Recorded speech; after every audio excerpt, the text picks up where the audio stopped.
दुनिया में ना सावरकर को याद किया जाता है, ना गोवलकर को, ना गोडसे को, ना जिन्ना को।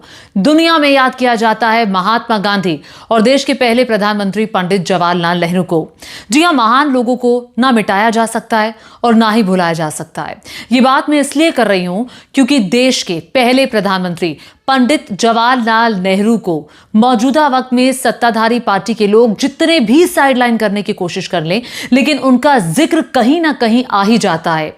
अब याद कीजिए, प्रधानमंत्री नरेंद्र मोदी का कोई भी भाषण पंडित नेहरू के बिना पूरा नहीं होता। किसी भी मामले पर अगर कोसना हो तो पंडित नेहरू याद आ ही जाते हैं। एक बार नहीं बल्कि कई बार पीएम के भाषण में पंडित नेहरू का जिक्र होता है, देश के पहले प्रधानमंत्री का जिक्र होता है, जैसे उनके बिना प्रधानमंत्री का भी भाषण पूरा नहीं होता। अब पंडित नेहरू की तारीफ अमेरिका में हुई है और यह देश के लिए गर्व की बात है कि अमेरिका के न्यूयॉर्क में मेयर का चुनाव एक भारतीय मूल के व्यक्ति जोरान ममदानी ने जीता। जोरान ममदानी की विक्ट्री स्पीच का मौका था। अब इस विक्ट्री स्पीच में जोरान ममदानी ने पंडित नेहरू के 1947 में दिए भाषण का जिक्र किया और इस भाषण का जिक्र आज पहली बार नहीं हुआ, बल्कि कई सारे देशों के राष्ट्राध्यक्ष इस भाषण का जिक्र कर चुके हैं। अब ये जो जोरान ममदानी की जीत अब न्यूयॉर्क में हुई है, इसकी गूंज भारत तक सुनाई पड़ रही है। इसकी गूंज अमेरिका में भी है। खुद डोनाल्ड ट्रंप, अमेरिका के राष्ट्रपति, चिढ़े बैठे हैं जोरान ममदानी से। उनको हराने के लिए कोई कोर कसर नहीं छोड़ी डोनाल्ड ट्रंप ने। बहुत पैसा बहाया गया, लेकिन फिर भी जोरान ममदानी जीत गए। जोरान ममदानी जीत गए। ये वो जोरान ममदानी है जिन्होंने प्रधानमंत्री नरेंद्र मोदी का जिक्र 2025 में ही मई महीने में किया था। और इस जिक्र में जोरान ममदानी ने हमारे देश के प्रधानमंत्री नरेंद्र मोदी के बारे में कहा था कि नरेंद्र मोदी गुजरात में मुसलमानों के बड़े पैमाने पर कत्लेआम को अंजाम देने में उन्होंने मदद की है। इतनी बड़ी हिंसा हुई कि अब तो लगता है कि गुजराती मुसलमान है ही नहीं। हमें मोदी को उसी नजर से देखना चाहिए। और जाहिर तौर पर अब तक जोरान ममदानी के बारे में बहुत कुछ बीजेपी नहीं कह रही है, बहुत कुछ प्रधानमंत्री नरेंद्र मोदी ने भी कोई एक ट्वीट भी नहीं किया, क्योंकि वो भारतीय मूल के हैं। जब भी कोई भारतीय मूल का व्यक्ति कहीं पर भी जीतता है तो प्रधानमंत्री नरेंद्र मोदी की तरफ से एक बधाई संदेश जरूर आता है। ये जोरान ममदानी जो हैं, ये भारतीय मूल के कैसे हैं? उनके माता पिता दोनों भारत से आते हैं। जो उनके पिता है महमूद ममदानी, उनका जन्म गुजरात में हुआ था, और जो उनकी माता जी है मीरा नायर, वो फिल्म डायरेक्टर हैं। भारत की कई फिल्में वो बना चुकी हैं। तो इन्हीं जोरान ममदानी ने अपने विक्ट्री भाषण में जिक्र किया पंडित नेहरू का।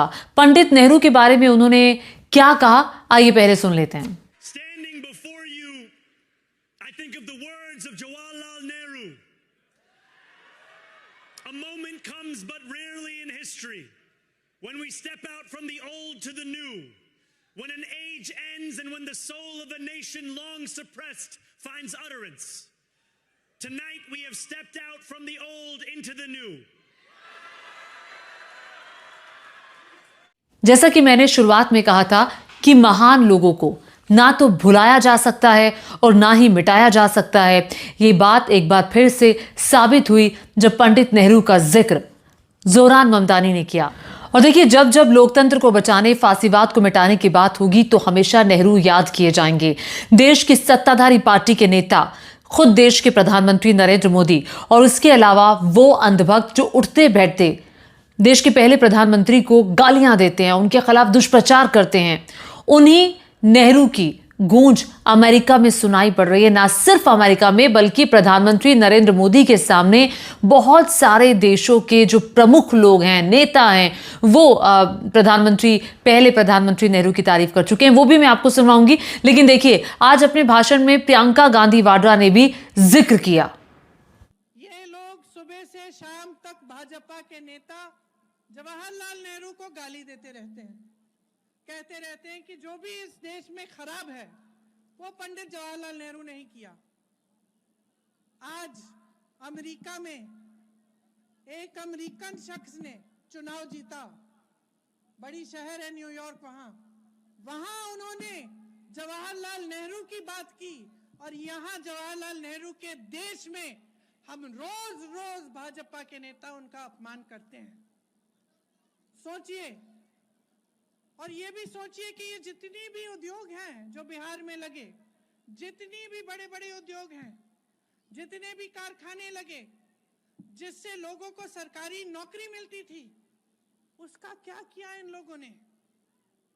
आपको याद होगा, आपके माता पिता को याद होगा कि एक समय में जो सरकारी रोजगार होता था, सरकारी नौकरी होती थी, उसके लिए लोग तड़पते थे कि किसी ना किसी तरह हमें सरकारी कारखाने में लगवा दो, हमारी जिंदगी बन जाएगी, अच्छा वेतन मिलेगा, पेंशन मिलेगा। तो जिस नेहरू ने देश की नींव रखी, उन्हीं नेहरू के खिलाफ हमारे देश में बड़े पैमाने पर दुष्प्रचार हुआ। प्रधानमंत्री नरेंद्र मोदी का कोई भी भाषण अगर आप देखेंगे तो वो बिना नेहरू जी के पूरा नहीं होगा। हर भाषण में वो जवाहरलाल नेहरू का जिक्र करते हैं, और एक बार नहीं बल्कि कई कई बार उनका जिक्र करते हैं। अब मैं आपको बताती हूं प्रधानमंत्री नरेंद्र मोदी के सामने अब तक का किन किन देशों के लोगों ने खुद नेहरू जी की तारीफ की है। देखिए, जोरान ममदानी को तो आपने सुन लिया, लेकिन अब मैं जिक्र करना चाहूंगी अभी जो हाल ही में टोमियो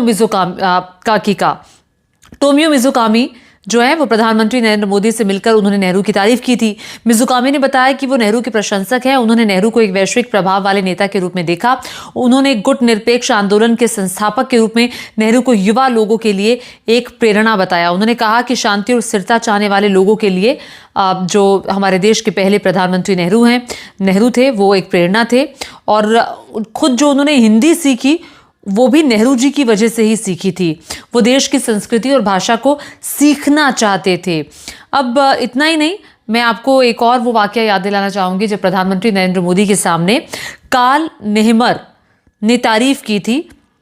ये दरअसल भारत अमेरिकी यूरोपीय संघ शिखर सम्मेलन था जुलाई 2024 में। कार्ल नेहमर जो कि ऑस्ट्रिया के चांसलर हैं, उन्होंने तारीफ की। नेहमर ने मोदी के सामने कहा, द्वितीय विश्व युद्ध के बाद 1955 में ऑस्ट्रिया को स्वतंत्रता दिलाने में प्रधानमंत्री नेहरू का बहुत बड़ा योगदान रहा। उन्होंने नेहरू की कूटनीतिक भूमिका की सराहना की, और जो ऑस्ट्रियन स्टेट ट्रीटी में भारत की मध्यस्थता के कारण ये ही संभव हो पाया था। इतना ही नहीं, एक और जिक्र इतिहास में होता है, और ये जिक्र है स्टेनी होयर का। स्टेनी होयर ने भी तारीफ की थी, और ये जो तारीफ थी ये हाउडी मोदी इवेंट में की थी, और खुद मोदी जी वहां पर मौजूद थे। 22 सितंबर 2019 का ये इवेंट था अमेरिका के टेक्सास के ह्यूस्टन में, और यहाँ पे स्टेनी होयर ने हाउस ऑफ रिप्रेजेंटेटिव की तत्कालीन मेजॉरिटी लीडर वो रही हैं। मैं आपको बता रही हूँ कि स्टेनी होयर खुद कौन है। होयर ने अपने 14 मिनट का भाषण दिया था, और उस 14 मिनट के भाषण में उन्होंने नेहरू जी के ट्विस्ट विद डेस्टिनी भाषण का हवाला दिया था। ये वही पहला भाषण नेहरू जी का था जो उन्होंने 1947 यानी कि भारत की आजादी के वक्त दिया था। और उस भाषण का हवाला देते हुए कहा कि भारत गांधी की शिक्षाओं और नेहरू के विजन के अनुसार एक धर्मनिरपेक्ष लोकतंत्र है। यहां बहुलवाद और मानवाधिकार हर व्यक्ति की रक्षा करते हैं। उन्होंने नेहरू को आधुनिक भारत का शिल्पकार बताया। ये भाषण लगभग 50,000 लोगों के सामने दिया गया भाषण था, जिसमें खुद प्रधानमंत्री नरेंद्र मोदी भी मौजूद थे। और इस भाषण की चर्चा हर जगह हो रही है।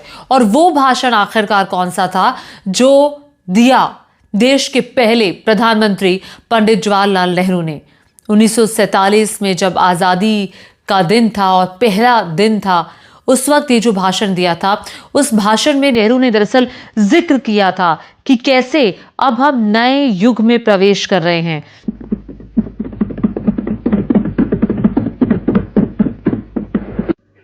Long years ago, made a tryst with destiny, and now the time comes when we shall redeem our pledge, not wholly or in full measure, but very substantially. At the stroke of the midnight hour, when the world sleeps, India will awake to life and freedom.